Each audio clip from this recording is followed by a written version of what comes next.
Bonjour, je suis Vincent Andrès et aujourd'hui nous allons voir un tutoriel sur la suite du Split Frequency que je vais opposer ce coup-ci au Dodge and Burn.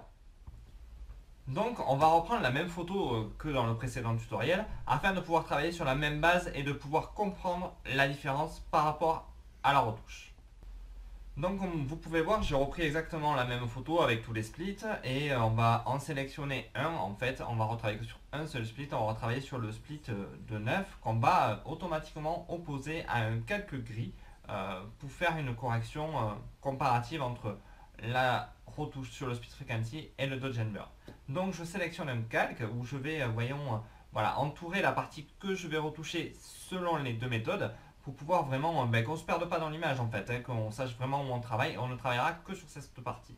Donc là je suis en train gentiment de sélectionner le split frequency 9 pour pouvoir travailler et en fait alléger la photo pour pas qu'il y ait trop de soucis. Et je vais créer via une action que j'ai déjà au préalablement enregistrée mon calque gris pour pouvoir effectuer la retouche et la comparaison sur l'ensemble des deux.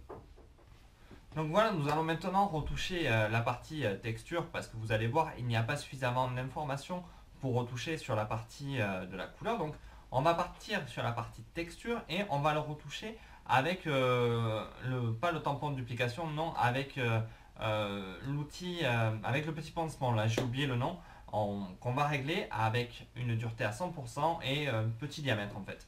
Et voilà, avec l'outil correcteur, voilà, on retouche tous les petits défauts comme vous pouvez voir. Pas à pas, on prend le temps, hein. Bon là c'est juste sur une petite zone, on fait quand même un travail assez poussé pour voir vraiment que tout va bien. Vous avez pu voir, hein, je vous montre avec et sans la retouche, vous voyez quand même pas mal la différence. Et maintenant, voilà, je vais passer avec ce qu'on appelle un check layer qui va nous permettre vraiment de voir le défaut et de pouvoir le corriger. Donc là, on passe sur le calque gris avec la retouche Dodge and Burn.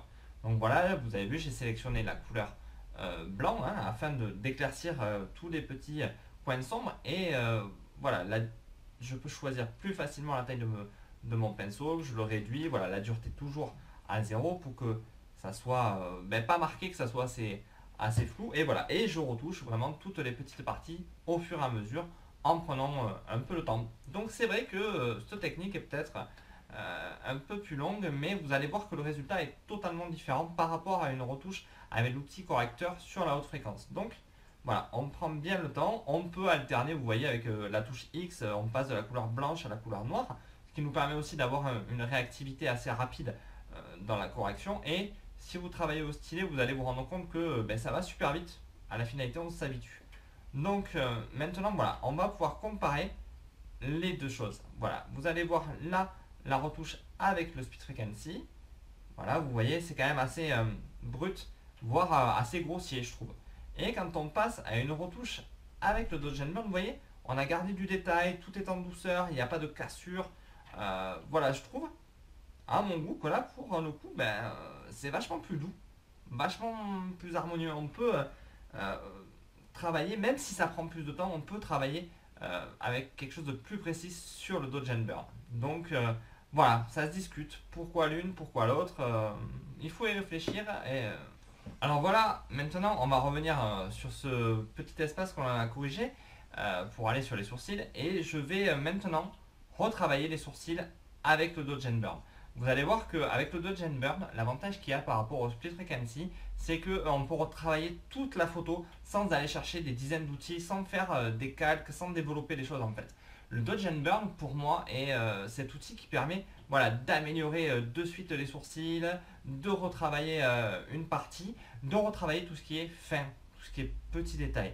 Et le Dodge and Burn, en fait, on va le garder juste pour une chose, juste pour corriger les gros détails, les gros boutons, des choses comme ça. Vous voyez là, le sourcil, si on avait dû copier de la texture, ça aurait été super compliqué, quoi. Que là, en fait, voilà, avec un petit stylet, avec une pointe fine, un sourcil, c'est quoi? C'est un trait. Donc voilà, on peut corriger plus facilement.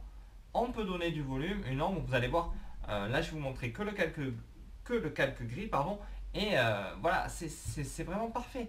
Voilà, hop, on voit les sourcils. Et quelque part, j'ai épousé la forme, j'ai suivi et j'ai eu un résultat très bien, beaucoup plus difficile avec le Split Frequency. Mais par contre, voilà, je vais vous montrer pourquoi le split frequency est utile par moment. Parce que voilà, on a des fois des parties des cheveux. Vous voyez les petits cheveux là? Ça, au Dodge and Burn, c'est galère à enlever. C'est pas impossible, mais c'est galère. Donc là, oui, on va chercher notre calque texture et on va enlever avec l'outil correcteur les petits cheveux. Et vous allez voir, ça se fait rapidement, facilement. Et c'est pas du tout embêtant, destructeur certes, mais enfin, c'est pas dégueulasse. Et vous faites cette action rapidement. Si vous aviez dû le faire au Dodge and Burn, ça aurait été hyper galère et hyper long, mais réalisable. Voilà, donc on applique le Dodge and Burn et le Split Frequency sur des actions et des besoins totalement différents.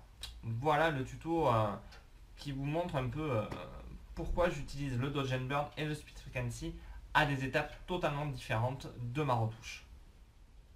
Donc voilà, on arrive au bout de ce tutoriel où j'oppose le Split Frequency et le calque gris pour faire du Dodge and Burn. J'espère que j'ai été assez clair.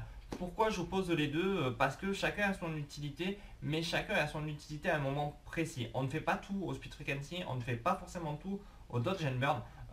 On prend le temps d'appliquer la bonne technique au bon endroit. Vous avez vu les sourcils, si j'avais dû coller de la texture, c'est hyper galère à faire. Possible, mais hyper galère. Et si j'avais dû corriger, vous voyez, tous les petits défauts, tout ça au split, ça aurait été, voilà, enfin, pas forcément top. Que là, au Dodge and Burn, on garde quand même du détail, on harmonise l'ensemble, et c'est ce qu'on cherche à faire sur un travail de peau, sur un travail de portrait. Maintenant, vous avez vu, pour enlever un cheveu, rien ne vaut le Split Frequency. Et même des fois, juste le petit correcteur sur un calque, ça peut le faire aussi, tout dépend le type de retouche que vous avez à faire.